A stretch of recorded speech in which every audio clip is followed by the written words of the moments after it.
तो पहले तो हम लोग का डाउट से बातचीत कर लेते हैं। वैसे तो ये डाउट डिस्कशन मैंने पहले ही ले लिया था।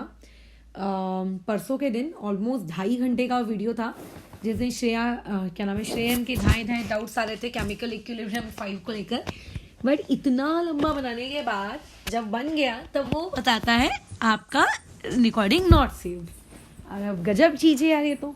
चलो तभी वापस से बनाते हैं इसको। थोड़ा सा बीच में ना ब्रेक लेके मुझे चेक भी करना पड़ेगा कि अभी फ़िलहाल तो दिख रहा है कि वो रिकॉर्ड हो रहा है, लेकिन पता नहीं बात का क्या। तो पहले डाउट से बातचीत कर लेते हैं। सबसे पहले हम लोग बात करते हैं जिन्होंने केमिकल इक्विलिब्रियम 5 वाला जो टेस्ट दिया था उसके रिस्पेक्ट में, क्योंकि सबसे ज़्यादा डाउट्स इसी टॉपिक को लेकर आए हैं। तो पहले एक एक करके उस पर जाते हैं। तो पहले आता है प्रियांशु, और प्रियांशु ने भेजा है क्वेश्चन नंबर 8। तो ओके, कौन सा क्वेश्चन है? The reverse reaction of given equilibrium favoured. Okay ठीक है। तो क्वेश्चन तो देखो तुम लोगों के पास पहले से है, तो अपन उस पर आगे काम करते हैं।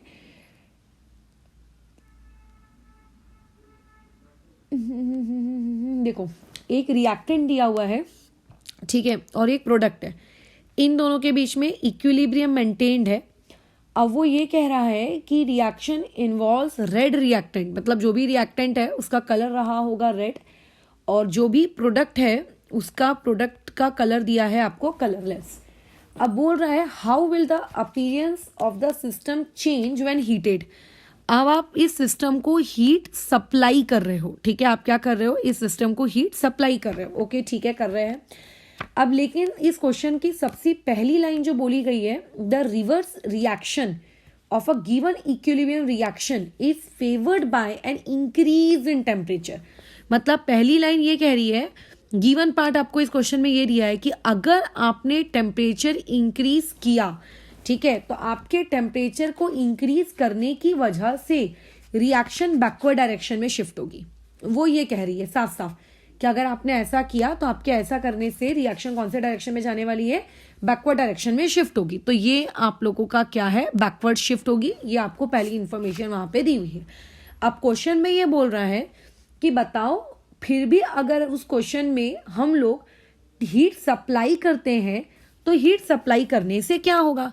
अरे यार, क्वेश्चन के गिवन ही कह रहा है कि टेम्परेचर इंक्रीज करने से रिएक्शन बैकवर्ड जाएगी, और तुम भी हीट सप्लाई कर रहे हो। हीट सप्लाई कर रहे हो मतलब टेम्परेचर इंक्रीज कर रहे हो। अगर टेम्परेचर इंक्रीज कर रहे हो मतलब रिएक्शन को तो बैकवर्ड जाना ही जाना है। तो अब ऑप्शंस तुम देख लो। अच्छा, अगर रिएक्शन बैकवर्ड जाने के लिए ज़्यादा अग्रसर है, इसका मतलब आपको आपके सिस्टम में रेड कलर ही देखने को मिलेगा, बराबर, ठीक है। देयरफॉर इसका करेक्ट आंसर आना चाहिए पहला ऑप्शन है, eventually the whole system will become lighter.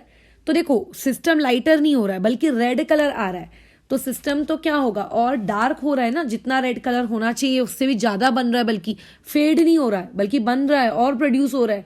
So answer will be B. तो तुमने इसका, एक मिनट, प्रियांशु ने क्या मार्क किया है इसका? प्रियांशु, तुमने तो अपना ऑप्शन में से शेयर नहीं किया है, बस एक क्वेश्चन शेयर किया है। बट इसका जो करेक्ट आंसर आएगा वो आंसर रहेगा बी।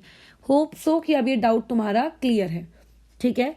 अच्छा, और रिएक्टेंट विल बिकम डार्कर, अगर तुमने ऐसा टिक मार्क किया है तो तुम एक मुझे बात बताओ, रिएक्टेंट कैसे डार्कर होगा? रिएक्टेंट तो जो आपने स्टार्टिंग में लिया था वो तो वैसे का वैसे ही होगा ना।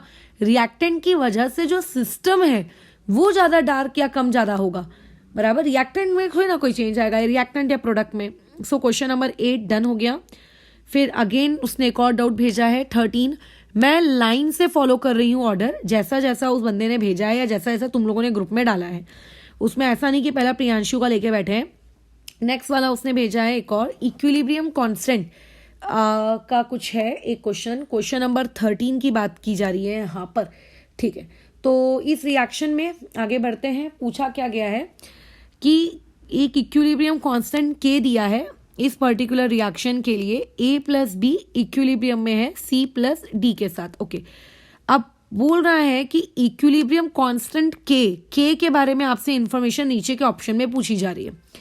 तो देखो, ये एक जीके फैक्ट है, जीके फैक्ट जो कि स्टार्टिंग के वीडियोस में ही बता दिया गया था कि ये जो इक्विलिब्रियम कांस्टेंट के होता है ना, ये सिर्फ और सिर्फ एक चीज पे बहुत ही ज्यादा डिपेंड करता है, और वो एक सिर्फ और सिर्फ बहुत ही ज्यादा डिपेंडेंट वाली चीज होती है टेम्परेचर। हाईली तरीके से टेम्परेचर डिपेंडेंट है, टेम्परेचर डिपेंडेंट है के, और साथ ही साथ में वो इस बात पे भी डिपेंड करता है कि रिएक्शन को आप लिख कैसे रहे हो, मतलब रिएक्शन को किसी फैक्टर से मल्टीप्लाई तो नहीं कर दे रहे, रिएक्शन को किसी फैक्टर से डिवाइड तो नहीं कर दे रहे, रिएक्शन को आपने रिवर्स करके तो नहीं लिख दिया। बाकी के जो अदर चीजें हैं like pressure, volume, inert gas, catalyst, concentration of reactant and product, इससे इक्विलिब्रियम कांस्टेंट के की वैल्यू को कोई फर्क नहीं पड़ता, सिर्फ रिएक्शन का डायरेक्शन चेंज होता है। क्या होता है? सिर्फ रिएक्शन का डायरेक्शन चेंज कर सकती है ये वैल्यू, इक्विलिब्रियम कांस्टेंट की वैल्यू को ये कभी चेंज नहीं कर सकती। ये एक बहुत ही इंपॉर्टेंट जीके फैक्टर है इस पूरे चैप्टर का। तो इस हिसाब से तुम्हें ऑप्शन ढूंढने थे। तो देखो सी ऑप्शन तो भूल जाओ, क्योंकि सी ऑप्शन बोल रहा है डिपेंड्स ऑन इनिशियल कंसंट्रेशन, ये कंसंट्रेशन पे डिपेंड ही नहीं करता, तो सी और डी ऑप्शन गया। अब बचता है ए ऑप्शन। ए ऑप्शन में बोल रहा है कि इंडिपेंडेंट होता है इनिशियल कंसंट्रेशन के, एकदम ट्रू है, और डिपेंड करता है टेम्परेचर पे, ये भी ट्रू है ना। अच्छा, अब उसके अलावा बी ऑप्शन में क्या बोल रहा है? Independent of both initial concentration and temperature, temperature को भी वो इंडिपेंडेंट बोल रहा है बी ऑप्शन में, इसीलिए बी गलत है और इसका करेक्ट आंसर है ए। तो ये वाला क्वेश्चन तो देखो एक फैक्चुअल क्वेश्चन था जो गलत नहीं होना चाहिए। उसका डाउट ये था कि इक्विलिब्रियम कांस्टेंट तो कंसंट्रेशन ऑफ रिएक्टेंट पे भी डिपेंड करना चाहिए, नहीं प्रियांशु, वो सिर्फ और सिर्फ टेम्परेचर पे डिपेंड करता है, कंसंट्रेशन पे, वॉल्यूम पे या प्रेशर पे उसके डायरेक्शन डिपेंड करते कि रिएक्शन कहीं फॉरवर्ड शिफ्ट होकर तो नहीं भाग गई, कहीं रिएक्शन बैकवर्ड शिफ्ट होकर तो नहीं चली गई, ये इस तरीके से। अच्छा, नेक्स्ट क्वेश्चन है 23। वैसे ये क्वेश्चन आपने फर्स्ट लेवल पे सॉल्व किया है तो हो सकता है कि गड़बड़ियां हो, बट इसके बाद इस चीज में कभी गड़बड़ी मत करना। नेक्स्ट है 23। 23 में भी सेम तुमको यही रिएक्शन लिखकर दी गई है, A plus B is giving you C plus D. अच्छा, प्लस हीट। अब देखो जिस दिन मैंने तुम लोगों को ये पढ़ाया था ली चार्टेलियस प्रिंसिपल का जो सेकंड पार्ट, उस सेकंड पार्ट में ये चीज बहुत ही बेसिकली दिमाग में तुम्हारे ठूसी गई थी एकदम प्यार से कि how will you identify the exothermic and endothermic reactions. बचपन में ये तो पढ़कर आए हो तुम लोग कि एक्सोथर्मिक किसको कहते हैं, एंडोथर्मिक किसको कहते हैं, वगैरह वगैरह, बट उसके अलावा अगर रिएक्शंस में कुछ साइन दिए हैं तो उन रिएक्शन के साइन के हिसाब से आप किसी भी रिएक्शन को कैसे आइडेंटिफाई करेंगे कि वो एक्सो है कि वो एंडो है। तो आपके क्वेश्चन में ना अभी आपको ये चीज दी हुई है, यहाँ पे प्लस में हीट लिखा है। तो सबसे पहले तो आप ये पहचानो कि रिएक्शन कौन है। तो अगर तुम इस रिएक्शन को पहचानने के लिए बैठो, नोट्स कॉपी खोलो, थोड़ा बुद्धि का प्रयोग करो, तो तुम ये पाओगे कि ये जो रिएक्शन है ये आप लोगों की कैसी है, एक्सोथर्मिक रिएक्शन है। चलो बढ़िया है, तो ये पता चल गया कि ये हम लोगों की एक्सो रिएक्शन है। अच्छा, अब इसमें क्या बोल रहा है? The yield of a substance D is increase by, आपको डी की क्वांटिटी क्या करनी है, इंक्रीज करनी है।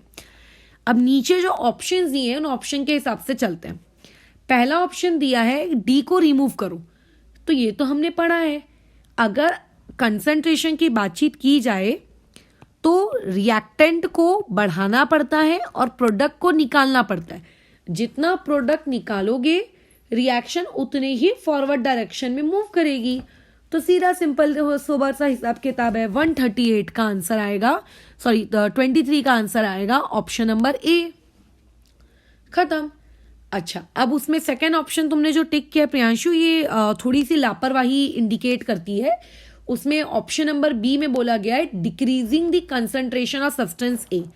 ए यानी कि रिएक्टेंट, रिएक्टेंट को कम करने से रिएक्शन फॉरवर्ड कैसे जाएगी, खुद सोचो, तुमने गलत कर दिया है। कैटलिस्ट वाला तो यार हिसाब किताब ही नहीं है, कैटलिस्ट तो वैसे भी कोई फर्क नहीं करता, तो अगर किसी ने सी ऑप्शन टिक किया होगा तो महान ही है।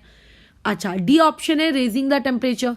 तो जो रिएक्शन एक्सोथर्मिक होती है ना, उनमें अगर आप और टेम्परेचर दोगे तो फॉरवर्ड जाने के बजाय वो बैकवर्ड जाना शुरू हो जाती है। तो इसका इकलौता करेक्ट ऑप्शन ए है। इसमें अगर गलती हुई है तो ये तुम्हारी सीरियस फ्लॉ है, तुम्हें एलसीपी यानी कि ली चार्टेलियस प्रिंसिपल वापस से पढ़ना पड़ेगा। वो भी उसमें कौन सा वाला, effect of concentration. Effect of concentration साफ साफ कहती है रिएक्टेंट को बढ़ाओ, प्रोडक्ट को घटाओ और रिएक्शन को फॉरवर्ड ले जाओ, ठीक है, ये इस तरीके से। अच्छा, नेक्स्ट डाउट उसने भेजा है, अच्छा लगता है सारे डाउट प्रियांशु ने भेज दिए क्या, ठीक है, हो सकता है बाकियों ने भी भेजे हो। 33 ये है, what is the result of increasing the concentration of acetic acid. अच्छा ठीक है, देखो एक इक्विलिब्रियम है CH3COO C2H5 प्लस H2O, ये ईस्टरिफिकेशन रिएक्शन है। याद करो, ऐसी रिएक्शन तुमने 10th स्टैंडर्ड में भी पढ़ी होगी अपने बोर्ड एग्जाम से पहले कि अगर अच्छा ऐसी रिएक्शन पेपर में लिखने को आ गई तो। ये आपको एक रिएक्शन दी हुई है इक्विलिब्रियम पे, वो पूछ रहा है यदि एसिटिक एसिड मतलब कौन, ये इस एसिटिक एसिड की यदि हमने कंसंट्रेशन इंक्रीज की, क्या की, इसकी कंसंट्रेशन क्वेश्चन वाला बोल रहा है इंक्रीज करोगे तो क्या होगा। ऑप्शन नंबर ए महाराज बोल रहे हैं इक्विलिब्रियम कांस्टेंट आपका वेरी करेगा। इक्विलिब्रियम कांस्टेंट किसी जन्म में वेरी नहीं करेगा, वो भी स्पेशली कंसंट्रेशन वगैरह के वेरी होने से तो और भी कभी वो चेंज नहीं होगा, तो ऑप्शन ए तो नहीं हो सकता। अच्छा ठीक है, अब वो पूछ रहा है कि बताओ फिर और क्या होगा इसकी कंसंट्रेशन इंक्रीज करने से, तो वो देखते हैं। वो ये बोल रहा है कि अगर तुम खुद सोचो, अगर तुमने CH3COOH यानी कि प्रोडक्ट, अगर प्रोडक्ट की कंसंट्रेशन इंक्रीज की तो ली चार्टिलियर प्रिंसिपल क्या कहता है, ली चार्टिलियर प्रिंसिपल कहता है रिएक्टेंट को इंक्रीज करो एंड प्रोडक्ट को डिक्रीज करो और रिएक्शन को लेकर जाओ फॉरवर्ड, मतलब फॉरवर्ड यानी कि ज्यादा से ज्यादा प्रोडक्ट बनेगा। लेकिन अब तुम क्या कर रहे हो, तुम उल्टा कर रहे हो, तुम प्रोडक्ट को इंक्रीज कर रहे हो। तो अगर तुम प्रोडक्ट को इंक्रीज करोगे तो रिएक्शन कहां शिफ्ट होगी, बैकवर्ड यानी कि इन दोनों के पास जाएगी, मतलब ज्यादा से ज्यादा रिएक्टेंट बनेगा क्योंकि रिएक्शन पीछे जा रही है ना। अब अपने ऑप्शन पढ़ो, बी ऑप्शन में बोला गया है C2H5OH की कंसंट्रेशन घटेगी, ठीक है। अच्छा, मतलब ऑब्वियस है कि अगर तुम रिएक्शन को बैकवर्ड लेके जा रहे हो, बैकवर्ड लेके जाने का मतलब होता है ज्यादा से ज्यादा रिएक्टेंट बनेंगे, और अगर ज्यादा से ज्यादा रिएक्टेंट बनेंगे इसका मतलब लेस अमाउंट में कौन बन रहा होगा, प्रोडक्ट बन रहा होगा, तो ऑब्वियस है इस बेचारे की कंसंट्रेशन घटेगी। तो बी ऑप्शन करेक्ट है। अब बातचीत करते हैं तुम्हारे डी ऑप्शन जो कि तुमने मार्क किया है वो क्यों गलत है। तो तुमने लिखा है डी ऑप्शन है डिक्रीज्ड कंसंट्रेशन ऑफ ये ईस्टर, ये इस ईस्टर की डिक्रीज कंसंट्रेशन।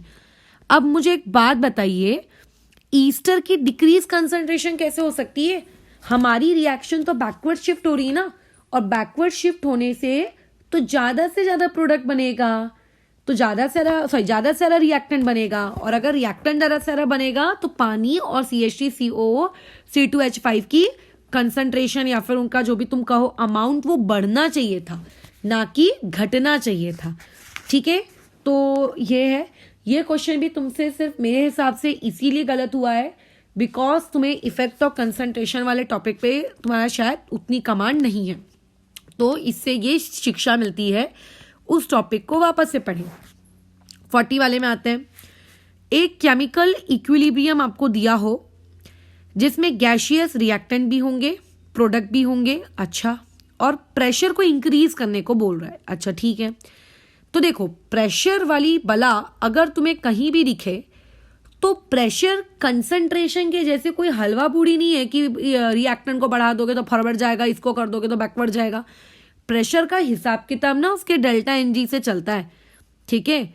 अच्छा, तो पहली बात तो इस हिसाब से हम लोगों को जो ऑप्शन नंबर ए दिया हुआ है वो ये कह रहा है कि always displaces the equilibrium to form more of the product. क्यों, हमेशा रिएक्शन फॉरवर्ड जाएगी ऐसा जरूरी होता है, रिएक्शन फॉरवर्ड भी जा सकती है, रिएक्शन बैकवर्ड भी जा सकती है, तो इसीलिए ऑप्शन नंबर ए गलत है। और ऑप्शन नंबर डी कहता है कि इक्विलिब्रियम पे कोई असर नहीं पड़ेगा, इक्विलिब्रियम कांस्टेंट पे असर नहीं पड़ता, बट इक्विलिब्रियम पे तो पड़ता है ना, रिएक्शन फॉरवर्ड भी जा सकती है, रिएक्शन बैकवर्ड भी जा सकती है, तो इसीलिए ए ऑप्शन और डी ऑप्शन गलत है।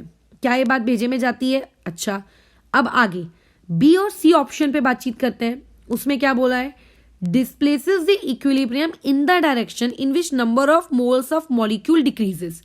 अब देखो मैं तुम्हें ना थोड़ा सा ये पार्ट बता देती हूँ, ये कैसा हिसाब किताब है। ये एक बहुत ही जीके फैक्ट है, जो जीके फैक्ट मैंने बेसिकली तुम्हें बताया नहीं था, क्योंकि मुझे नहीं लगा था कि इस तरीके से इसका कोई एमसीक्यू भी फ्रेम करके देगा, और मुझे लगा था अगर देगा तो तुम खुद कर लोगे, नहीं तो अभी मैं बता देती हूँ कैसे करते हैं। फॉर एग्जाम्पल एक रिएक्शन दी है, N2 + 3H2 is giving you 2 times of NH3, ठीक है। अब इस क्वेश्चन का डेल्टा एनजी कहाँ कितना है देख लो। इसका डेल्टा एनजी आएगा निगेटिव में, <0।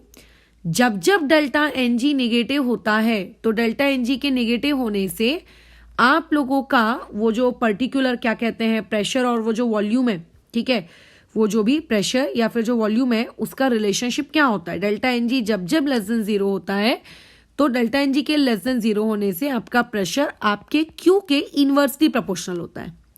अगर वो Q से इनवर्सली प्रोपोर्शनल है, मतलब Q की वैल्यू बढ़ गई होगी, सॉरी क्वेश्चन में प्रेशर को क्या करने को बोल रहा है, क्वेश्चन में प्रेशर को इंक्रीज करने को बोल रहा है। हाँ, तो प्रेशर इंक्रीज करने से Q छोटा हो गया होगा, किससे, K से।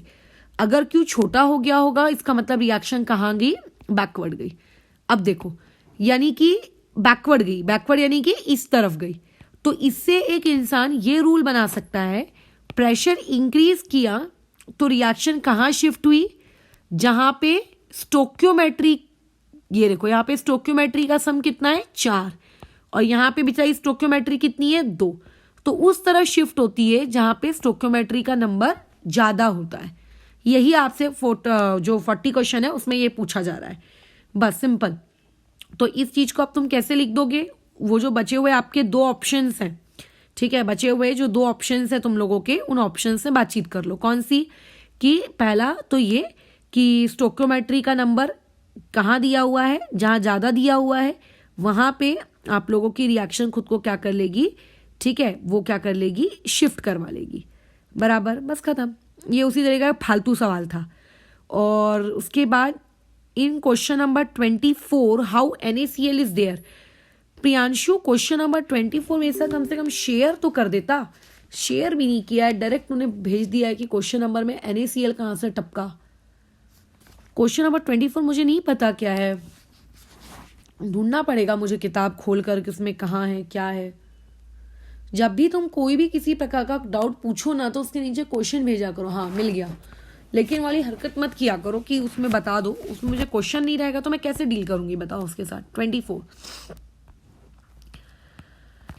क्या है, आपको एक इक्वेशन दी हुई है जिसमें AgCl जो है वो डिसोशिएट हो रहा है Ag पॉजिटिव में और Cl नेगेटिव में, ठीक है। अब as NaCl dissolves in the solution temperature remains constant, the Ag plus concentration will, okay अच्छा। अब इसमें प्रियांशु बाबा का ये डाउट है कि NaCl कहाँ से आया, वो NaCl नहीं है, वो AgCl ही है, ठीक है। वहां पे वो क्वेश्चन में ये क्वेश्चन इनकरेक्ट है, इसमें वहां जहाँ NaCl लिखा है वहां पे AgCl ही होना चाहिए था, ठीक है। तो इस वजह से हो सकता है तुम लोगों के बेचारों के मार्क्स चले गए, है ना, सैड, बट क्वेश्चन है, मैंने भी पढ़ा नहीं था पूरा सवाल। चलो अब प्रियांशु के डाउट्स खत्म, अब बारी आती है श्रेयन की। श्रेयन ने तो पहले ही सवाल को चैलेंज कर दिया एकदम खतरनाक तरीके से, ठीक है। देखते हैं क्या है, A + B इक्विलिब्रियम में है AB के साथ प्लस हीट। अच्छा, तो पहले क्वेश्चन में श्रेयन प्लस हीट लिखा है, इसका मतलब रिएक्शन एक्सोथर्मिक है। K = समथिंग समथिंग दिया है, as the concentration of B is increased, B आपको इक्विलिब्रियम ऐसी दी हुई है, ठीक है, ये आपकी इक्विलिब्रियम है, इसका अमाउंट आप बढ़ा रहे हो, मतलब आप रिएक्टेंट का अमाउंट बढ़ा रहे हो। तो रिएक्टेंट का अमाउंट बढ़ाने से क्या होगा, आपकी रिएक्शन फॉरवर्ड डायरेक्शन में शिफ्ट होगी, ठीक है। रिएक्शन क्या होगी, फॉरवर्ड डायरेक्शन में शिफ्ट होगी।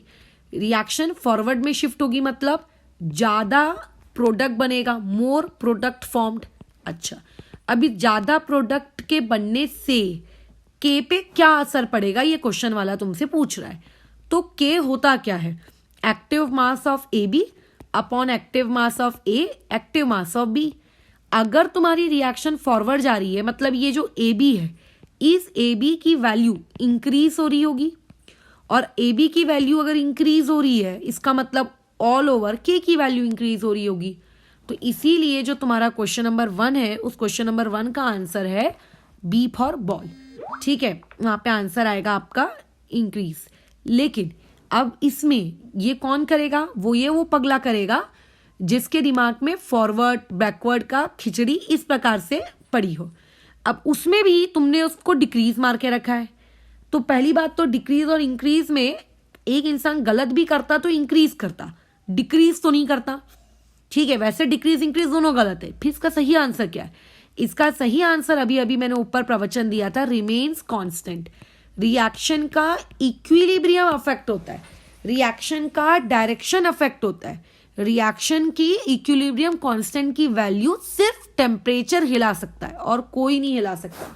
ठीक है, इसीलिए फर्स्ट ऑप्शन में हो गया। अच्छा, equilibrium is dependent on temperature. तो हाँ श्रेयन, इक्विलिब्रियम टेम्परेचर पे डिपेंड करता है, बिल्कुल करता है। सो फर्स्ट क्वेश्चन में आई डोंट नो तुम्हारा क्या डाउट है। अगर मेरे ऊपर बताए हुए प्रवचन से भी तुम्हारा डाउट अगर रिजॉल्व नहीं हुआ है तो तुम फिर मुझे मैसेज करना, हम फिर बातचीत करेंगे। नेक्स्ट आते हैं अगेन श्रेयन के डाउट नंबर 5 पे। 3O2 आपके इक्विलिब्रियम में है 2 टाइम्स ऑफ O3 के साथ प्लस 69 किलो कैलोरी दिया है। इसका मतलब रिएक्शन एक्सोथर्मिक है, खत्म बात है ना। अच्छा, अब उसमें पूछ रहा है इस रिएक्शन के लिए फेवरेबल कंडीशंस क्या होंगी। फेवरेबल कंडीशंस मतलब जिससे वो फॉरवर्ड डायरेक्शन में शिफ्ट हो। अब साफ साफ दिख रहा है कि रिएक्शन जो है एक्सो है, तो एक्सो को अगर फॉरवर्ड लेकर जाना है तो टेम्परेचर कैसा चाहिए हमको, कम। तो लोअर टेम्परेचर तो देखो इसके लिए फेवरेबल कंडीशन है। तो अभी जो तुम्हारे पास 4 ऑप्शन दिए हैं क्वेश्चन नंबर 5 में, उसमें स्टार्टिंग के 2 ऑप्शन में हायर टेम्परेचर है, तो उसको तो काट के फेंक दो। या तो सी ऑप्शन हो सकता है या तो डी ऑप्शन हो सकता है, क्योंकि दोनों में ही लोअर टेम्परेचर है। फर्क इतना है कि जो सी ऑप्शन है उसमें हाई प्रेशर बोला गया है और साथ ही साथ में उसमें डी ऑप्शन में लो प्रेशर बोला है। तो यानी कि बेसिकली अब हमें बातचीत अगर किसी टॉपिक पे करनी है तो वो प्रेशर पे करनी है। ठीक है, तो प्रेशर पे बातचीत करनी है, मतलब क्वेश्चन के डेल्टा एनजी से मुझे काम करवाना होगा। तो इस क्वेश्चन का डेल्टा एनजी आता है -1 जो कि लेस देन 0 है।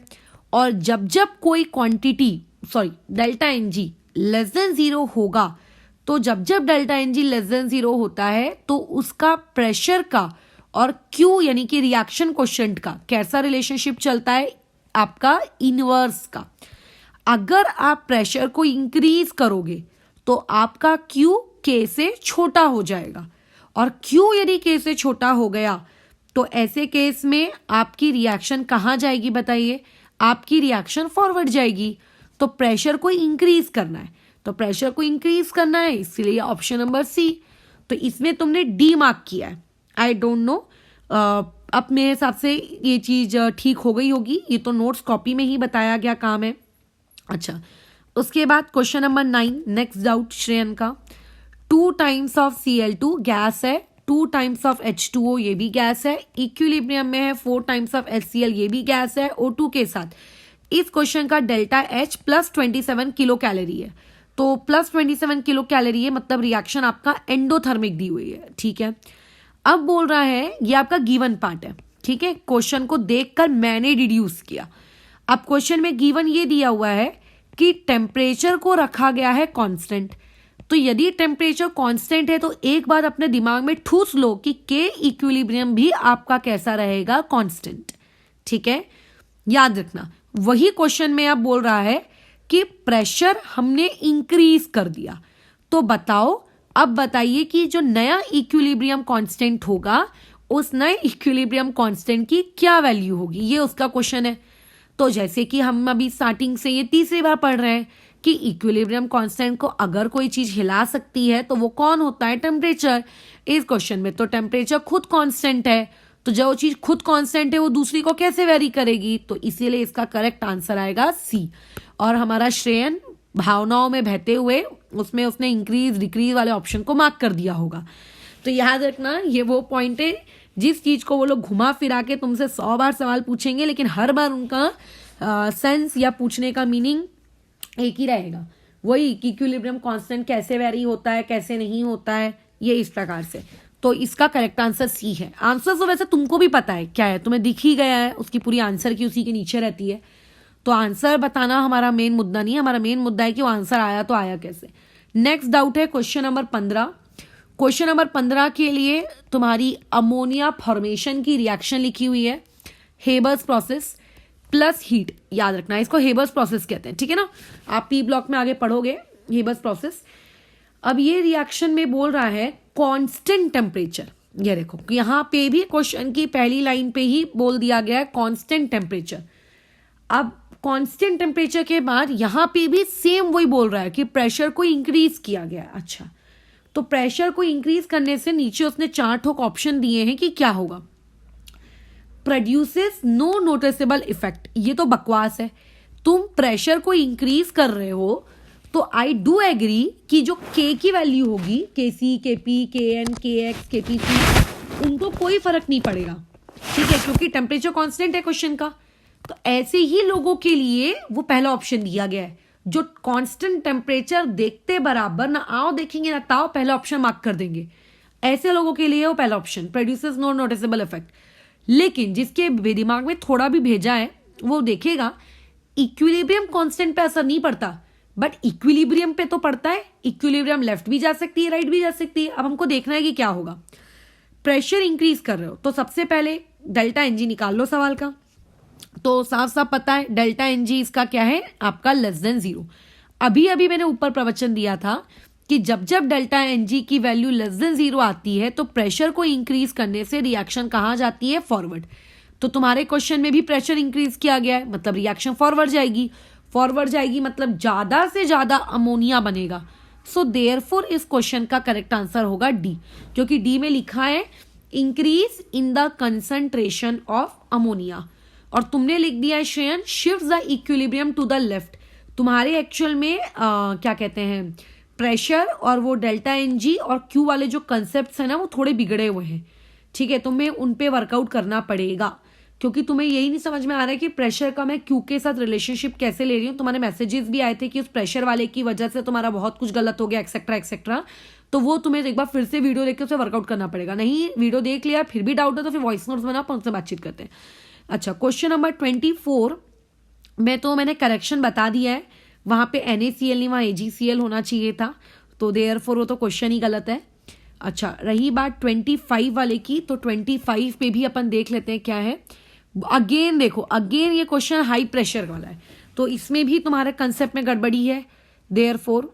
अच्छा, क्वेश्चन में पूछ रहा है कि कौन सा ऐसा ऑप्शन आप टिक करेंगे जिसमें प्रेशर को इंक्रीज करने से फॉर्मेशन ऑफ प्रोडक्ट हो।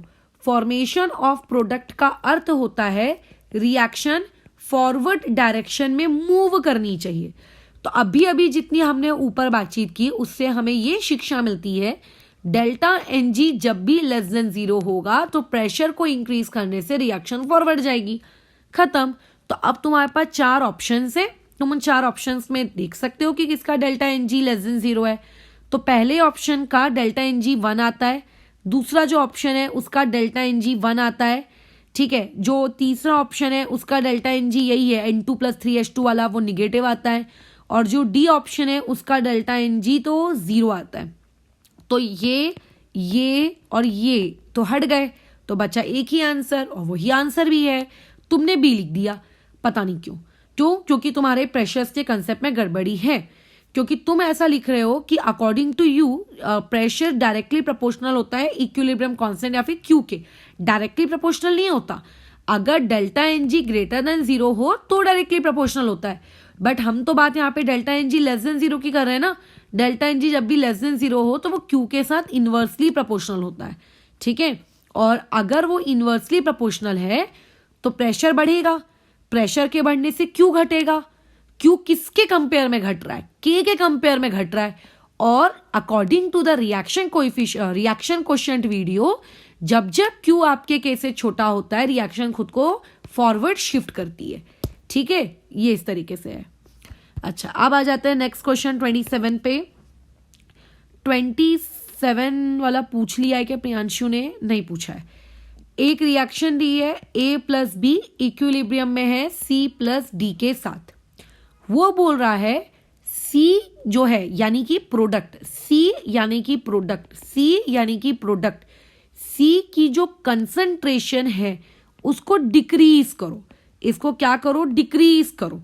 तो प्रियांशु तुम ध्यान से सुनो कि जब जब प्रोडक्ट को कम किया जाता है रिएक्शन और ज्यादा मतलब फॉरवर्ड जाती है और फॉरवर्ड जाती है। तो प्रोडक्ट को जैसे जैसे आप कम करोगे रिएक्शन फॉरवर्ड जाएगी, यानी कि शिफ्ट होगी आरएचएस में। आरएचएस में शिफ्ट होने को ही हम कहते हैं फॉरवर्ड जाना, फॉरवर्ड जाने को ही हम कहते हैं कि more product is formed. So therefore इसका करेक्ट आंसर होगा सी ऑप्शन। तुमने लिखा है ए ऑप्शन, तुम कह रहे हो कि रिएक्शन लेफ्ट जाएगी, गलत है श्रेयन। थोड़ा सा नोट्स कॉपी वगैरह या वीडियोस वगैरह रिवाइज करो इफेक्ट ऑफ कंसंट्रेशन वाले टॉपिक को, दोनों के दोनों श्रेयन एंड प्रियांशु, कि कंसंट्रेशन में जब जब आपको रिएक्शन को फॉरवर्ड लेके जाना है तो रिएक्शन को फॉरवर्ड लेके जाने के लिए आपको उसके प्रोडक्ट को कम करना पड़ेगा और रिएक्टेंट को बढ़ाना पड़ेगा। ये रूल्स है उसके। मैंने कहा था ली चार्टेलियर्स जितना इजीली हम लोगों को लगता है सुनने में, आप उतना ही अगर उसके काम में घुसो क्वेश्चंस में तो आपको उतनी ही उसमें ऐसा लगता है कि टॉपिक नहीं बन रहा है। ठीक है, क्योंकि याद रखनी पड़ती है चीजें बहुत सारी। उसके नीचे तुमने मैसेज किया है कि question number 27 comma mathematically speaking okay and will be A. How mathematically it will be A? I can prove that कि मैथमेटिकली भी वो आपका राइट ही जाएगा। ठीक है, कैसे देखते हैं। एक मिनट, मैं क्यों बताऊं कि कैसे देखते हैं, वो चीज तुम पहले मुझे बताओ कि हाउ इट कैन बी ए। वो मैथमेटिकली आपका कैसे जाएगा? नहीं जा सकता श्रेयन, तुम्हें इस पर वर्कआउट करना पड़ेगा। अच्छा, उसके बाद 30 क्वेश्चन। 30 कौन सा है? तुम लोगों ने यार मतलब मेरे को ऐसा लग रहा है आधे सारा पेपर मेरे से ही सॉल्व करवा लिया है। अभी तो वो उधर स्टेट बोर्ड वालों ने भी किया होगा, पता नहीं, उन्होंने ज़्यादा नहीं भेजते वो लोग, बिल्कुल टेंशन नहीं देते मुझको। वो खुद भी टेंशन नहीं लेते, मेरे को भी नहीं देते। ये आपकी कुछ रिएक्शन ऐसी तो कुछ लिखी हुई है, प्लस यहाँ पे 25 किलो कैलोरी है, इसका मतलब रिएक्शन एक्सोथर्मिक है। Which of the following procedure will increase the yield of, मतलब इसको इंक्रीज करना है, ये आपका क्या कहते हैं एम है। आपका एम इस क्वेश्चन का क्या है? To increase yield of, yield यानी कि प्रोडक्टिविटी ऑफ A3B। अच्छा, मतलब आप चाहते हो कि आपकी रिएक्शन फॉरवर्ड शिफ्ट हो, राइट? ओके, तो इस क्वेश्चन में क्या करना पड़ेगा? अगर कोई रिएक्शन एक्सोथर्मिक होती है और अगर आप उस रिएक्शन को फॉरवर्ड लेकर जाना चाहते हो तो आपको उसका टेम्परेचर बोलो क्या करना पड़ता है? लो करना पड़ता है। तो देख लो लो वाला ऑप्शन कहाँ अवेलेबल है? कहीं भी नहीं है। अच्छा, अब श्रेयन तुमने मार्क किया है सी ऑप्शन। सी ऑप्शन कैसे हो सकता है? सी ऑप्शन में बोला है रेजिंग द टेम्परेचर, तो इसलिए सी को तो तुम हटा दो। अच्छा, अगर तुम्हें ऐसा लगेगा कि नहीं मैडम एडिंग अ कैटलिस्ट, तो कैटलिस्ट देखो रिएक्शन की स्पीड इंक्रीज करती है, वो फॉरवर्ड जाएगी कि बैकवर्ड जाएगी ये डिसाइड नहीं कर सकता कैटलिस्ट। ठीक है, हो सकता है आप जो कैटलिस्ट डाल रहे हो वो निगेटिव कैटलिस्ट हो, वो रिएक्शन को बैकवर्ड डायरेक्शन में शिफ्ट करा रहा हो। ठीक है, तो कैटलिस्ट पे कैसे कमेंट कर सकते हो? अनलेस एंड अनटिल आपके पास कोई सॉलिड थ्योरी ना हो। जैसे हेबर्स प्रोसेस में कैटलिस्ट यूज किया जाता है, पूरी दुनिया को पता है, तो जब तक ये पूरी दुनिया को पता वाला आपके पास कैटलिस्ट का लॉजिक नहीं हो, आप वर्क नहीं कर सकते उसके साथ। अच्छा, इंक्रीजिंग द प्रेशर बोल रहा है कि प्रेशर को इंक्रीज करते हैं, चलो प्रेशर को इंक्रीज करते हैं, तो ऑब्वियस है इस क्वेश्चन में delta n g less than 0 है। अभी अभी हमने ऊपर बातचीत की, जब जब डेल्टा एन जी 0 होता है, लेस देन 0 होता है, प्रेशर का क्यू के साथ इनवर्स रिलेशनशिप चलता है, क्यू के से छोटा हो जाता है और रिएक्शन फॉरवर्ड चली जाती है। So correct answer will be A for apple. 30 हो गया, उसमें भी तुमने वही लिखा है same pressure dilemma, exactly pressure dilemma ही है वो। 34 पे आते हैं। 34 बोल रहा है when at equilibrium which reaction will shift to the right if pressure is increased। हे भगवान, प्रेशर को इंक्रीज करने को बोल रहा है और रिएक्शन को आरएचएस में शिफ्ट करने को कह रहा है। तो रिएक्शन आरएचएस में तभी शिफ्ट होगी श्रेयन बाबू, यानी कि फॉरवर्ड में, वो भी प्रेशर को इंक्रीज करने पे, जब उसका delta n g less than 0 होगा। अब उस क्वेश्चन में तुम ढूंढ लो कि डेल्टा एन जी किसका लेस देन 0 है। तो उस क्वेश्चन में delta n g less than 0 आ रहा है। देखो एक एक ऑप्शन में कर लेती हूँ। पहले ऑप्शन में आ रहा है कितना 2 - 3 - 1। सेकेंड ऑप्शन में आ रहा है 0, थर्ड ऑप्शन में आ रहा है पॉजिटिव नंबर, और उसके बाद फोर्थ ऑप्शन में भी कोई पॉजिटिव नंबर आ रहा है, तो इसीलिए इसका करेक्ट आंसर आएगा ए, और तुमने करेक्ट कर दिया है सी, ठीक है। और तुम बोल रहे हो कि सी और डी दोनों करेक्ट होंगे, नहीं, तो इसका एक ही ऑप्शन आएगा ए, वो भी इसीलिए गलत हुआ तुम्हारा क्योंकि तुम्हें फिर अगेन प्रेशर डिलेमा है, और फिर से तुमने एक और क्वेश्चन दिया है 37, उसमें भी तुम बोल रहे हो सेम प्रेशर इश्यू। चलो उस पर भी बात कर लेते हैं। एक रिएक्शन दिया हुआ है, ठीक है, इसे हम कॉन्टैक्ट प्रोसेस कहते हैं। कौन सी प्रोसेस कहते हैं? कॉन्टैक्ट। ये सारी चीजें आपको नेक्स्ट ईयर 12th के पी ब्लॉक में आने वाली हैं। यदि इस साल आपकी बोर्ड्स की बुक ने अगर सिलेबस चेंज नहीं किया होगा तो बिकॉज मेटलर्जी आपके पूरे सिलेबस से हटा दिया गया है 12th बोर्ड्स के, सिर्फ मेटलर्जी के नाम पे तुम्हें वो एक आयरन का एक्सट्रैक्शन पढ़ना है और कुछ भी नहीं, बाकी पूरी मेटलर्जी सिलेबस से उन्होंने सोचो हटा दी बोर्ड्स के, ठीक है। और उसके बदले में उन्होंने डाला है आयोनिक इक्विलिब्रियम 12th बोर्ड्स में, ये उन्होंने किया है। सो बेसिकली अभी हम जो नेक्स्ट चैप्टर पढ़ेंगे केमिकल इक्विलिब्रियम के बाद आयोनिक इक्विलिब्रियम, वो आपके बोर्ड्स का एक चैप्टर हो जाएगा कंप्लीट। और इवन पी ब्लॉक से भी उन्होंने बहुत सारी चीजें हटा दी, बहुत रिड्यूस सिलेबस कर दिया है, ठीक है। सो देयरफॉर अब मुझे पता नहीं है कि कॉन्टैक्ट प्रोसेस नए सिलेबस में है नहीं है, जब पढ़ेंगे तब पता चलेगा, बट मेरे को तो पढ़ाना ही पड़ेगा ना, मेरे को तो पूरा ही सिलेबस देना पड़ेगा चाहे बोर्ड्स में हो या ना हो। आगे तो देखो ये कॉन्टैक्ट प्रोसेस कहते हैं, ये सल्फ्यूरिक एसिड के फॉर्मेशन में हम लोग इसको यूज करते हैं। पूछेगा what might be done to increase the quantity of SO3। इस SO3 की क्वांटिटी को आप इंक्रीज करना चाहते हो, टू इंक्रीज SO3 क्वांटिटी। अच्छा, तो यानी कि आप चाहते हो कि रिएक्शन कौन से डायरेक्शन में मूव करे? फॉरवर्ड डायरेक्शन में मूव करे। तो क्या करेंगे? यहाँ पे प्लस हीट दिया है, इसका मतलब रिएक्शन कैसी है? एक्सोथर्मिक है। रिएक्शन अगर एक्सोथर्मिक होती है और अगर आपको उसको फॉरवर्ड डायरेक्शन में लेके जाना होता है तो टेम्परेचर घटाना पड़ता है। क्या ये टेम्परेचर घटाने वाला ऑप्शन पूरे क्वेश्चन में कहीं है क्या? कहीं नहीं है, ठीक है, कहीं भी नहीं है, तो भूल जाओ। तुमने मार्क किया है Shreyan introduce a catalyst. I do agree कि कैटलिस्ट को इंट्रोड्यूस कर सकते हैं, बट अभी भी मैंने कहा जब तक कैटलिस्ट के बारे में पता नहीं हो और जब तक बाकी ऑप्शंस तुम्हें धोखा ना दे रहे हो कि नहीं यार बाकी ऑप्शन तो शॉर्टली गलत हैं, तो ऑब्वियसली एक ही ऑप्शन को मार्क कर सकता हूं मैं कैटलिस्ट, तब तक कैटलिस्ट के बारे में मत जाना, क्योंकि दुनिया में इतनी रिएक्शन है, किस किस का कैटलिस्ट याद रखोगे। तो बी ऑप्शन में आते हैं, मतलब बी ऑप्शन जो वहां दिया है, decrease the concentration of SO2। बोल रहा है कि SO2 की कंसंट्रेशन को कम कर दो। भाई SO2 ना रिएक्टेंट है, और ली चार्टिलियर प्रिंसिपल कहता है कि रिएक्टेंट जितना कम करोगे रिएक्शन फॉरवर्ड नहीं जाएगी बल्कि बैकवर्ड चली जाएगी, तो इसीलिए बी ऑप्शन नहीं हो सकता। सी ऑप्शन कहता है प्रेशर को इंक्रीज करो, किया जा सकता है। पहले डेल्टा एनजी देखो, इस क्वेश्चन का डेल्टा एनजी कितना है? 2 - 3 = -1। तो जब जब डेल्टा एनजी <0 आता है तब अगर प्रेशर को इंक्रीज किया जाए तो रिएक्शन कहाँ जाती है? फॉरवर्ड। सो देयरफॉर इस क्वेश्चन का करेक्ट आंसर जो होगा वो यही होगा, ऑप्शन नंबर सी। और डी इसीलिए नहीं हो सकता क्योंकि डी ऑप्शन में टेम्परेचर को इंक्रीज करने को बोल रहा है, और एक्सोथर्मिक वाले लोगों में हम टेम्परेचर को क्या करते हैं? डिक्रीज करते हैं, इसीलिए डी ऑप्शन नहीं ले सकते। सो श्रेयन बाबा के सारे डाउट्स रिजॉल्व हो जाते हैं। और यस्टरडे रोनित ने भी डाउट्स भेजे हैं, तो रोनित के डाउट पे भी बात करते हैं। देखो रोनित, तुमने जो पहला डाउट भेजा है वो क्वेश्चन नंबर 5 है, तो क्वेश्चन नंबर 5 तो ये श्रेयन का भी था, तो वो देखो हो गया, सॉल्व हो चुका है, ठीक है। उसने ज़्यादा मुझे परेशान नहीं किया, उसने एकदम मिनिमम चीज़ें पूछी हैं। अच्छा, फिर उसके बाद 9 वाला पूछा है, तो देखो 9 वाला श्रेयन ने भी पूछा था। अच्छा, दोनों ने कहीं सेम टू सेम छाप तो नहीं लिया बैठकर? उसके बाद में 7 वाला पूछा है और 8 वाला पूछा है, ठीक है। तो 7 और 8 आई डोंट थिंक किसी ने पूछा है। प्रियांशु ने तो डायरेक्ट शुरुआती 20 से की थी। अच्छा देख, प्रियांशु ने 8 पूछ लिया है, तो 8 वाला भी तेरा रिजॉल्व हो गया है। 7 वाला बताना है मुझे, ठीक है। 7 वाला मैं देख लेती हूँ, एक 7 क्वेश्चन बताना है रोनित के लिए।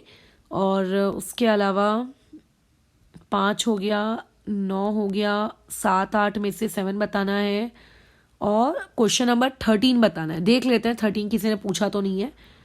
और कौन सा 20 बताना है, 21 है, और उसके अलावा 26 है।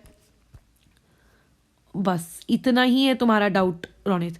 तो पहले चेक कर लेते हैं 20, 21, 26, ये किसी ने पूछे तो नहीं है। 20, 21 और 26 तो नहीं, श्रेयन द्वारा तो पूछे नहीं गए। प्रियांशु द्वारा देख लेते हैं, प्रियांशु ने भी आई डोंट थिंक पूछा है 20, 21, 26। चलो तो ये पूरे रोनित के डाउट्स हैं। अब रोनित की बारी, तो आ जाओ 7, 13 और 20, 21, 26। ठीक है, कौन सा है क्वेश्चन नंबर 7? कौन सा है?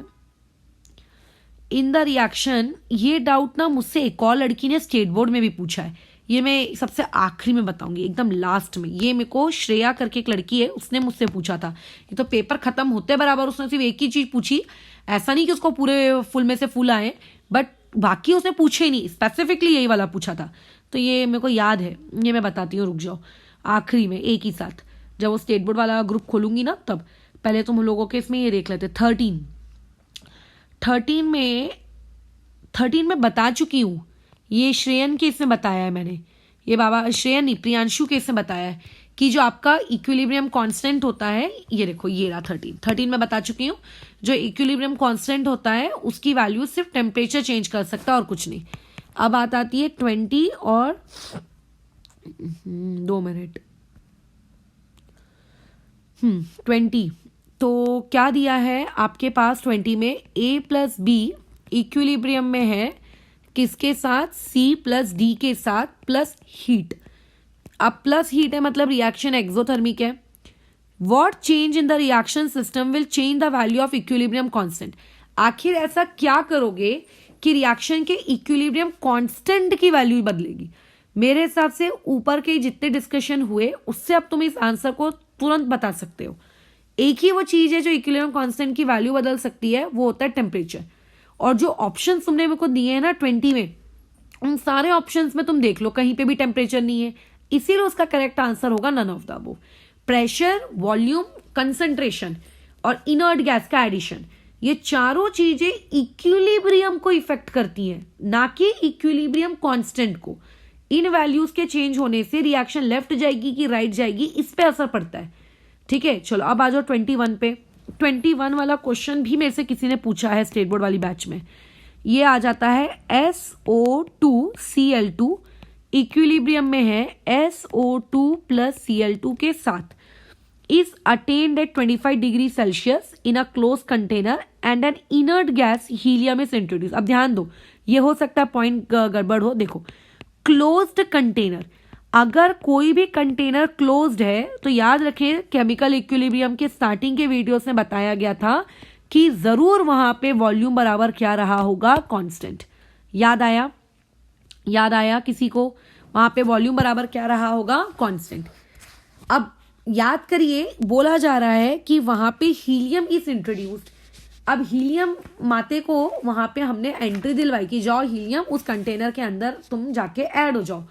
तो वो पूछ रहा है कि हीलियम के ऐड होने की वजह से कौन सी स्टेटमेंट करेक्ट है। पहले एक बात याद रखना, इनर्ट गैस का जब हमने एडिशन पढ़ा था तो कुछ रूल्स बनाए थे हमने इनर्ट गैस के एडिशन को लेकर। पहला रूल ये था कि डेल्टा NG अगर 0 आ जाए तो वहां पे कोई भी असर इनर्ट गैस का नहीं पड़ेगा। दूसरा रूल हमने ये बनाया था कि जब जब इनर्ट गैस को कांस्टेंट वॉल्यूम पे ऐड किया जाता है तब भी कोई असर नहीं पड़ेगा। और तीसरा रूल ये बनाया था कि अगर कांस्टेंट प्रेशर पे ऐड किया जाता है तो जो रूल्स वॉल्यूम के लिए लगते थे वही रूल्स यहाँ पे भी अप्लाई कर लो। अब क्योंकि ये क्लोज कंटेनर है और क्योंकि ये कांस्टेंट वॉल्यूम है तो यहाँ पे कोई फर्क नहीं पड़ेगा, इसीलिए 21 का जो करेक्ट आंसर होगा वो होगा answer B, no effect on equilibrium. ठीक है, तो इनर्ट गैस जब भी आपको दिखे तो आप ये क्वेश्चन में जरूर चेक करिए कि वहां पे वो कांस्टेंट वॉल्यूम बोल रहा है कि कांस्टेंट प्रेशर बोल रहा है कि वो क्या कहना चाह रहा है। अब मूव होते हैं नेक्स्ट क्वेश्चन में, दैट इज 26। ये रोनित का आखिरी डाउट है। यहां पर बोला गया है H3PO4 फॉस्फोरिक एसिड, इसमें पानी डाला, एसिड की हाइड्रोलिसिस की। ठीक है, पानी डाला मतलब हाइड्रोलिसिस किया, 3 टाइम्स ऑफ H+ प्रोड्यूस हुआ, H+ को हाइड्रोनियम आयन लिखा, क्यों? कोऑर्डिनेट बॉन्ड बना लिया हुआ उसने, प्लस फॉस्फेट आयन भी वहां से क्रिएट हुए। If water is added there will be decrease in the concentration of dash. Water is added बोल रहा है कि अगर हम और पानी डालेंगे, और मतलब कितना वो नहीं, बस डाल रहे हैं, और पानी डालने से क्या असर पड़ेगा? तो देखो, जब हम लोग रूल्स लिख रहे थे, याद करो जब हम लोग रूल्स लिख रहे थे तो रूल्स में मैंने तुम्हें क्या बताया था कि अगर H2O रिएक्टेंट साइड में है तो H2O के रिएक्टेंट साइड में होने से कोई असर नहीं पड़ता, फालतू है ये, ठीक है, उसको इग्नोर कर दो। लेकिन अगर वही H2O आपके प्रोडक्ट के साइड में है तो आप उसको एक्सेप्ट करो। तब क्योंकि H2O तो रिएक्टेंट साइड में है तो उसका तो कोई फर्क पड़ेगा नहीं। सो देयरफॉर यहाँ पे करेक्ट आंसर क्या आएगा, then there will be in the decrease. अच्छा हाँ, तो के बारे में पूछा ही नहीं है, के बारे में पूछा ही नहीं है, फिर भी पूछ रहा है कि किसकी कंसंट्रेशन पे असर पड़ेगा, किसी की कंसंट्रेशन पे असर नहीं पड़ेगा क्योंकि ये फालतू है तो उसको बाकियों से कोई मतलब ही नहीं है, तो इसका आंसर आएगा नन ऑफ दिस, ठीक है, इसीलिए इसका आंसर है डी फॉर डॉग।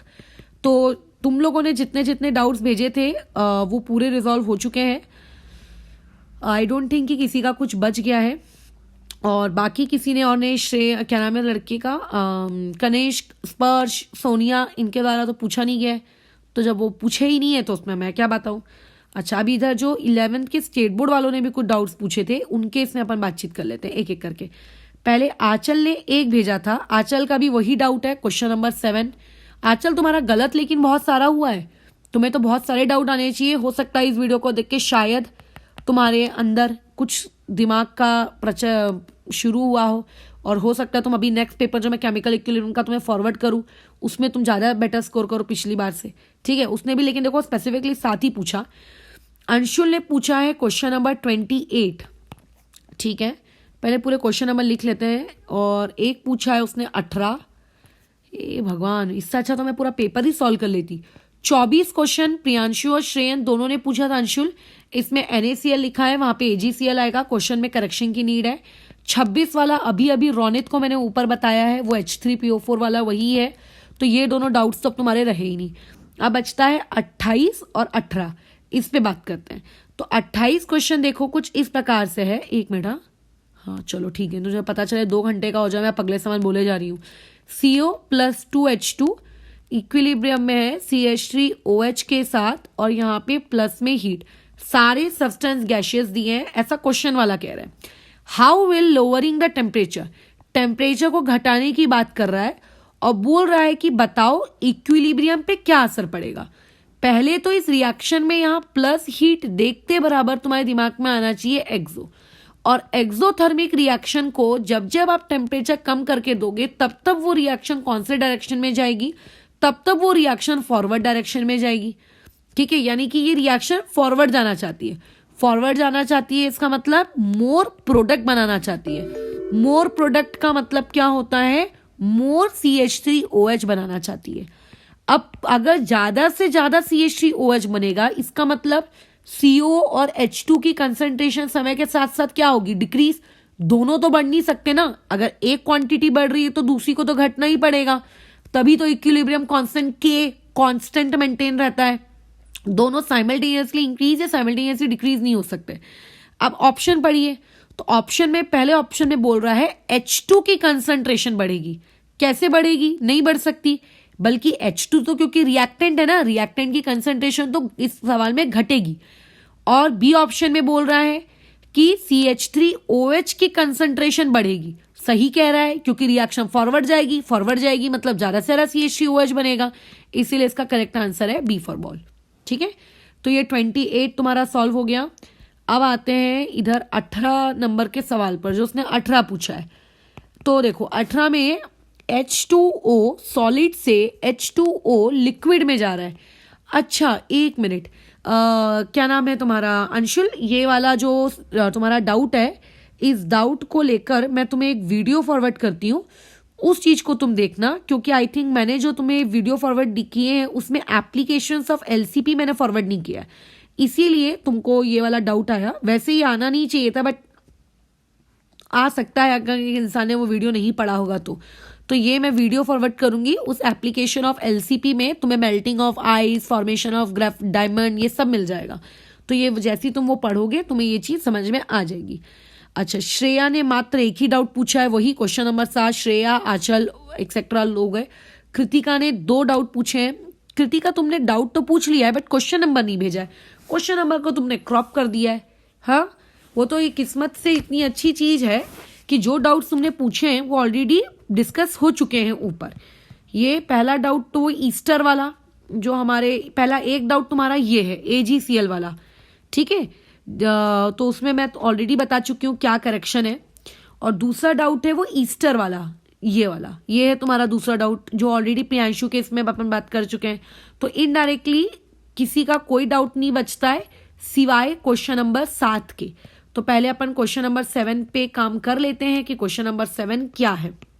देखो क्वेश्चन नंबर 7 में आपको एक रिएक्शन दी हुई है H2C2H3O2, ये इस प्रकार से, ठीक है, प्लस H2O, ये रिएक्शन, और ये यहाँ बना रहा है H3O प्लस और C2H3O2 माइनस। अब वो तुमसे ये कह रहा है द एडिशन ऑफ, आपको ऐड करना है, क्या ऐड करना है, addition of solid sodium acetate, ठीक है। इस क्वेश्चन में आप क्या ऐड कर रहे हो, solid sodium acetate. Sodium acetate का बाजू में उसने ब्रैकेट में लिख के भी दिया है Na पॉजिटिव C2H3O2 नेगेटिव। तो बोल रहा है इसके ऐड करने की वजह से नीचे दिए हुए ऑप्शंस में से किस ऑप्शन की कंसंट्रेशन कम हो जाएगी, वो तुमसे ये पूछ रहा है किसकी कंसंट्रेशन कम हो जाएगी। वो आपसे ये ऑप्शन है, ये आपके ऑप्शंस हैं, C2H3O2 नेगेटिव, सी ऑप्शन में H3O पॉजिटिव, रुको स्क्रीन बंद हो गई है, खोलने दो, हाँ, डी ऑप्शन में C2H3O2, ये पूछ रहा है। तो ये क्वेश्चन है जो मेजॉरिटी ऑफ लोगों का डाउट आया है। इसमें दिक्कत तुम्हें आई थिंक सिर्फ इसको देखकर हुई है और किसी को देखकर नहीं हुई है, यही तुम्हारा इकलौता दुख दर्द वाला होगा पॉइंट। तो इसी पॉइंट को अपन पकड़ते हैं। देखो इस क्वेश्चन को पहले समझो प्यार से। ये जो बला है ना, ये बला कौन है, थोड़ा सा भी अगर 10th स्टैंडर्ड तुमको याद होगा, क्योंकि चाहे स्टेट बोर्ड हो या चाहे CBSE बोर्ड हो, बल्कि स्टेट बोर्ड में ये चीज ज्यादा डिटेल में थी एज कंपेयर टू CBSE। और CBSE में मैंने इस चीज को बहुत डिटेल में पढ़ा के दिया था 10th में कार्बन वाले चैप्टर में। ये चीज C2H4O2 है और ये किस चीज का जनरल फॉर्मूले से मैच होती है, ये एसिड के जनरल फॉर्मूले से मैच होती है। सो ये CH3COOH है, ठीक है ना। तुम देख लो 2 कार्बन 4 हाइड्रोजन 2 ऑक्सीजन, प्लस इसमें आप H2O डाल रहे हो, तो यहां से आपका H3O पॉजिटिव बन रहा है और यहां से CH3COO निगेटिव, यानी कि क्या बन रहा है, एसीटेट आयन, ठीक है। इसको हम लोग कहते हैं एसिटिक एसिड और इस चीज को हम कहते हैं एसीटेट आयन। अब ये चीज तुमने 10th में ना पढ़ी हो कि ये एसिटिक एसिड है, ये एसीटेट आयन है, इसको ये लिखने में मान ही नहीं सकती। अगर नहीं पढ़ी है तो पढ़ाने वाले ने तुमको उल्लू बना दिया, याद रखना। ये सब तुम्हारे सिलेबस का ही है 10वीं स्टेट बोर्ड के। अच्छा, अब उसके आगे इवन CBSE में भी पढ़ाते हैं, अगर इंसान ईमानदारी से पढ़ाए तो। अब इसमें वो ये पूछ रहा है कि सॉलिड सोडियम एसीटेट हम डालेंगे, ठीक है। अच्छा, तो देखो सोडियम एसीटेट को तुम ऐसे ट्रीट करो कि like you are adding NaCl। NaCl को अगर तुम किसी भी सोल्यूशन में डालोगे जिसके पास पानी है, तो पानी में जाते बराबर Na पॉजिटिव और Cl नेगेटिव बन जाएगा, Na अलग Cl नेगेटिव अलग। सिमिलरली अगर इस बला को भी अगर आपने पानी में डाला तो इसका पॉजिटिव पार्ट अलग हो जाएगा और उसका नेगेटिव पार्ट यानी कि ये अलग हो जाएगा, और इस नेगेटिव पार्ट को कुछ और नहीं बल्कि एसीटेट आयन कहते हैं। तो मतलब तुम क्या कर रहे हो, तुम रिएक्शन में और एसीटेट आयन डाल रहे हो, है ना, रिएक्शन में और एसीटेट आयन डाल रहे हो। एसीटेट आयन उस क्वेश्चन का क्या है, एसीटेट आयन उस क्वेश्चन का प्रोडक्ट है। किसी भी रिएक्शन में और प्रोडक्ट डाल रहे हो तो रिएक्शन फॉरवर्ड जाएगी कि रिएक्शन बैकवर्ड जाएगी, भेजा चलाओ थोड़ा सा, तो प्रोडक्ट की कंसंट्रेशन इंक्रीज करने से रिएक्शन बैकवर्ड जाएगी, पीछे पीछे रिएक्शन बैकवर्ड शिफ्ट करेगी। और अगर आपकी रिएक्शन ने बैकवर्ड शिफ्ट किया तो रिएक्शन के बैकवर्ड शिफ्ट करने से क्या होगा, ज्यादा से ज्यादा रिएक्टेंट बनेगा और कम से कम प्रोडक्ट बनेगा, ठीक है। ज्यादा से ज्यादा रिएक्टेंट बनेगा और कम से कम प्रोडक्ट बनेगा, मतलब ये लोग तो इंक्रीज करेंगे और जो प्रोडक्ट वाले लोग हैं वो बेचारे क्या करेंगे, डिक्रीज। और क्वेश्चन में तो डिक्रीज वाले लोगों का ही नाम पूछा है, तो डिक्रीज में या तो H3O पॉजिटिव हो सकता है या तो डिक्रीज में ये हो सकता है, ये तो नहीं हो सकता डिक्रीज में। इतना समझ रहे हो, ये तो नहीं हो सकता डिक्रीज में। इतनी बात तो दिमाग में आ रही है कि वो क्यों नहीं हो सकता। अच्छा, अब आपको डिसाइड करना है कौन डिक्रीज करेगा। तो अब सोचो, Na पॉजिटिव पे कोई फर्क नहीं पड़ने वाला। क्यों? क्योंकि उसका तो ना तो रिएक्टेंट में कोई है ना तो प्रोडक्ट में कोई है, तुम जितना डालोगे वो उतने का उतना ही रहेगा, तो इसीलिए इस ऑप्शन का भी कोई मतलब नहीं है। अब बचते हैं ये दो ऑप्शन, इन दो ऑप्शन में से कौन डिक्रीज करेगा। तो इन दोनों ऑप्शन में से अब आप डिसाइड करिए कौन किसको डिक्रीज कराना है। तो सोचो, ये भी डिक्रीज कर सकता है, ये भी डिक्रीज कर सकता है, क्योंकि आखिर है तो दोनों ही प्रोडक्ट। लेकिन आप एक्सटर्नली यानी कि बाहर से C2H3O2 ऐड कर रहे हो, तो इसका मतलब आपका वो जितना डिक्रीज हो रहा होगा आप उतना ही ऐड भी करते जा रहे हो। लेकिन जो बेचारा जिसको कुछ भी एडिशन नहीं मिल रहा है वो कौन है? H3O+। तो H3O+ की कंसंट्रेशन डिक्रीज करेगी। ठीक है, तो ये था इस क्वेश्चन का answer. So all doubts have been discussed. ठीक है, ये केमिकल इक्विलिब्रियम का जो टेस्ट नंबर आई थिंक 5 था। तुम लोगों के जो लोग हैं श्रेयन वाला ग्रुप, उनके लिए तो टेस्ट 5 था, लेकिन जो स्टेट बोर्ड वाले उन लोगों के लिए तो मैंने एक ही टेस्ट दिया था। दूसरा टेस्ट का धमाका मिलेगा ना उनको, कल या परसों के दिन ही दूंगी उनको मैं ये एकदम धमाका। अभी बेचारों को पहले शांति से सोने दो, फिर जिस दिन वो लोग सोए हुए रहेंगे फिर उनके ऊपर एक टेस्ट डाल दो, टपका दो एकदम जोर से। तो इस प्रकार से हमने सारे डाउट डिस्कस कर लिए। मुझे लगता किसी का कुछ बाकी है। इन केस अगर किसी का कुछ भी बाकी है फिर से तो ग्रुप में डाल देना, क्योंकि ये जो टेस्ट पेपर हमने डिस्कस किया है, ये टेस्ट पेपर कौन सा वाला डिस्कस किया है इनको चेक करने दो। केमिकल इक्विलिब्रियम 5 का 2, 3 और 4 ये अभी भी स्टिल डिस्कस होने के हैं। 2 को वैसे मैंने डिस्कस किया था, बट उस दिन का वीडियो ही पूरा डिलीट हो गया, तुम्हारी साइमल्टेनियस इक्विलिब्रिया भी रिकॉर्ड नहीं हो पाया। ठीक है, सब कुछ ही चला गया, तो वापस से डिस्कशन करना पड़ेगा। तो जिस दिन साइमल्टेनियस इक्विलिब्रिया कोशिश करूंगी आज रात को ही डालकर उसको मैं वापस से ख़त्म कर दूं। फिर 2, 3, 4, 2 या 4 जिसमें कम डाउट होंगे ना, कम डाउट किसके हैं 4 वाले में तो तुम लोगों ने भर भर के भेजे हैं। ठीक है, और 3 वाले में तुमने शायद मिनिमम डाउट्स भेजे होंगे। 3 या 2 में जो इसमें भी मिनिमम होंगे वो हम डिस्कस कर लेंगे। बट उसमें मेरा एक बार सजेशन फिर से है कि अगर तुम्हारा कोई आंसर मैच नहीं किया है तो उस मैच नहीं किए हुए आंसर को, तुम्हें आंसर की तो दी हुई है नीचे, उसको वापस से ढूंढो, वापस से पढ़ो, वापस से पढ़ने के बाद फिर भी अगर नहीं बने तो मुझको डाउट भेजो। क्योंकि कैसा होता है, अगर तुम में से मैक्सिमम लोगों ने अगर कॉपी को वापस से भेजा होता मुझे डाउट पूछने से पहले, तो ये जो तुम्हारे इतने डाउट्स हैं ना ये आए ही नहीं होते। याद रखना, एग्जाम मुझको नहीं देना है, एग्जाम आपको देना है, तो डाउट्स भी रिजॉल्व खुद के लेवल पे करना तुम्हारा ज़रूरी है, क्योंकि इसमें कुछ भी ऐसा नहीं था कंसेप्चुअल जो पूछा जा सके। तो अगर तुमने खुद देखा होता तो तुमसे इसमें मैक्सिमम सवाल बन गए होते। तो वैसे ही अभी तक केमिकल इक्विलिब्रियम 2, 3, 4 डिस्कस नहीं हुआ है, तो ये वाली हैबिट थोड़ी सी मत डालो कि जो चीज़ हमारी गलत हुई है वो सारी की सारी डाउट में भेज दो। ऐसा मत करो, उसमें जो गलत हुआ है उसको एक बार नोट्स कॉपी से करके देखो, देख कर अगर फिर भी आंसर मैच नहीं कर रहा है, फिर भी नहीं समझ में आ रहा, तो उसको भेजो। ठीक है, तो इन केस अगर तुम में से कोई एक ऐसा है जिसने इस प्रोसीजर को फॉलो किया और उसको रियलाइज होता है कि जो डाउट उसने भेजा था वो उसका क्लियर हो चुका है, तो काइंडली ग्रुप से अपना वाला मैसेज रिमूव कर लेना। ठीक है, मेरा भी टाइम बचेगा, तुम्हारा भी टाइम बचेगा, प्लस जो इंसान तुम्हारे बाकी दोस्त जो ये वीडियो देख रहे हैं उनका भी टाइम बचेगा। एक क्वेश्चन को बताने में यदि लेट्स से 1 या 2 मिनट अगर लग जाता है तो 1 या 2 मिनट बचना मतलब बहुत बड़ी बात हो रही है वो। ठीक है, एक बार खुद 2, 3, 4 को वापस से सॉल्व करके देखोगे, जो तुम्हें लग रहा है कि ये डाउट यार हमारा था ही नहीं, उस दिन था लेकिन अब नहीं है, तो उसको तुरंत रिमूव कर दो। ऐसा मत करो कि अरे जाने देना, पूछ लेते हैं, थोड़ा काम करवा लेते हैं उससे। मुझसे काम करवा के तुम्हें कुछ नहीं मिलेगा। ठीक है, कोलू का वेल तुम्हें बनना है, मुझको नहीं। ठीक है, तो फिर उसको भी ओवर करते हैं। इन केस इस लीच आर्टिलियर्स में और भी किसी को कोई डाउट बचा हो तो फिर वो बता दो, नहीं तो फिर नेक्स्ट लीच आर्टिलियर्स के पेपर के लिए सभी दोनों